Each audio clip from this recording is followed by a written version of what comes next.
bad habits to start with, culture, a male-dominated historical structures over many decades in most of our organizations that stays. The bad habits and bureaucracies are very hard to change. We're working on it, and we now have a new Secretary General that is working very hard on it with quite some success. We're doing the same in Geneva.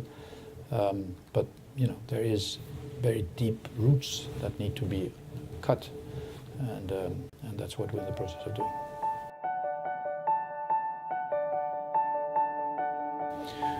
Well, first of all, they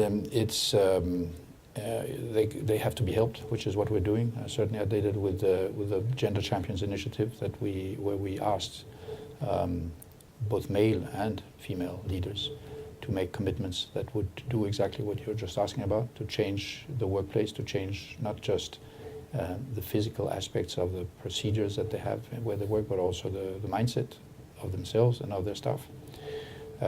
It's now an issue that is moving very quickly.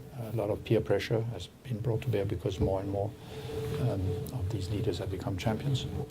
I think that it's you have to change also the work culture.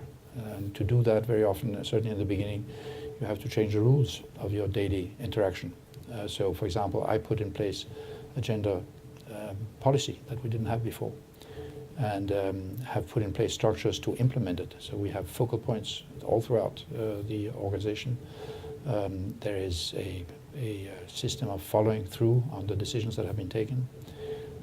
There are consequences if those decisions are not implemented. So, for example, we have included the gender issue into the way that people are being graded and the PAS system. So when leaders have put in place in their offices somebody who reminds them on a daily basis of the need to do so, that helps. The way we recruit people, that helps. One of the things we did as well was to change the way we train, also particularly newly arrived staff. So all induction training has now a gender element in it. Practically all training now has a gender element. So it really is a cultural, existential change that has to happen over time, but one can push it and one can increase the time span it takes for it to take root.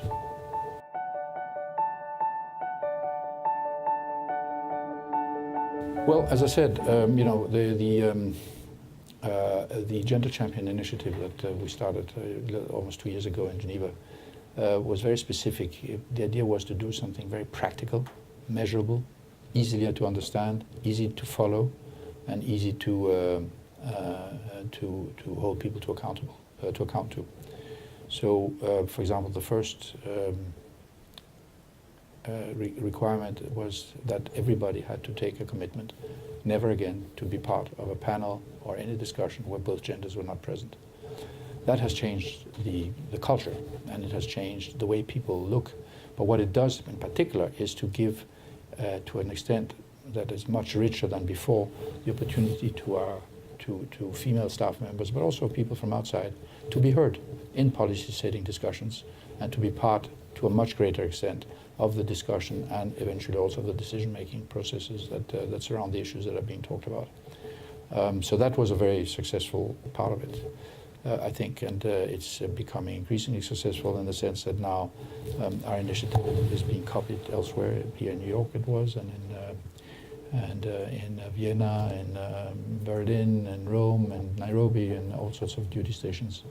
More importantly, it's also being copied now in multinational corporations who have come to me and said they liked what we did and it makes sense. It's a practical way of addressing a problem and moving from just talking about it to actually doing something about it. It takes some effort, but it's worth while to do so because we are seeing results. A mixture of peer pressure, it's a mixture of policies that are going to be set in. I mean, the Secretary General of the UN has just promulgated 2 days ago a gender parity policy that is being put in place very aggressively. And this is touching all aspects of the work of the organization. I think it is as I said, as we did it, if you are going to be measured in your work and you're going to be assessed and held accountable in very real terms for implementing these gender policies, then that will push people to wake up and to do the job that they're supposed to be doing. So there are some very specific and very simple tools that can be put in place. The trick is to follow through, to make sure that when you do put policies in place, that they are being followed and that there is a sort of a tracking mechanism that keeps them, that looks at the implementation and then holds people accountable for it, so that there are consequences if you don't.